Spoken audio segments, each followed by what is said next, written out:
Hi అండి. అందరూ బాగున్నారా? అందరూ బాగుండాలని ఆశిస్తున్నాము. మా పాప చూసారా ఎంత ఎక్సైటింగ్‌గా ఫీల్ అవుతుందంటే, వద్దమ్మా షార్ప్స్ ఆబ్జెక్ట్స్ పట్టుకోవద్దు అంటే కూడా చెప్తే వినకుండా సిజర్‌తో అయితే కట్ చేస్తుంది. ఏంటంటే మీషో నుంచి అయితే ఒకటి పార్సెల్ అయితే వచ్చింది.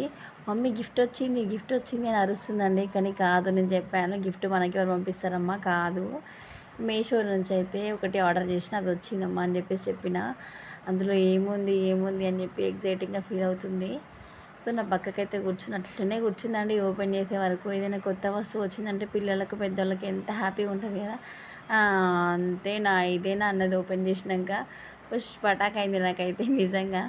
చూసిరు కదా డబ్బాలు నాకు కిచెన్లోకి కావాలని చెప్పేసి అయితే నేను పెట్టిన. ఎందుకు పెట్టిన అంటే ఇన్ని రోజులైతే నేను మామూలుగా ఏవి ఉంటే వాటితోనే అడ్జస్ట్ చేయను. కాకపోతే ఏంటంటే ఒక్కోసారి ఎందులో ఏముందనేది నాకే తెలుసు, బట్ మా ఆయనకైతే ఏం తెలుస్తలేదు ఏ బాక్స్లో ఏది ఉందనేది. సో ట్రాన్స్పరెంట్ డబ్బాలు తీసుకుంటే కొంచెం బెటర్ కదా అని చెప్పేసి నేను ట్రాన్స్పరెంట్ డబ్బాలు అయితే బుక్ చేసిన. చూస్తున్నారు కదా, మా పాప అయితే తీసింది చూస్తుంది అన్నీ. కానీ చాలా బాగున్నాయండి. అంటే పైసా వసూలు అనుకోవచ్చు. అంటే ఆ మనీకి వర్తేనండి. ఆ డబ్బాలు అయితే చాలా బాగున్నాయి. 16 డబ్బాలు నాకైతే సరిపోయినాయి. మామూలుగా పెద్ద ఫ్యామిలీస్కి అయితే సరిపోకపోవచ్చు. నేనైతే అంటే ఎలా ప్లాన్ చేసుకున్నానంటే ఎక్కువ పెద్ద డబ్బాల్లో అయితే మనం ఎక్కువ ఏం యూజ్ చేస్తామో అదైతే వేసుకున్నా.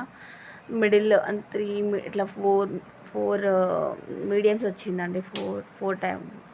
4 సైజెస్ వచ్చింది అన్నట్టు. ఒక్కొక్క చూస్తున్నారు కదా, మొత్తం 16 వచ్చినాయి. 16 స్పూన్స్ వచ్చినాయి. భలే నిజంగా అంత చిన్న బాక్స్లో 16 పట్టినాయి అంటే గ్రేటే కదా. మీషో వాళ్ళు చాలా గ్రేట్.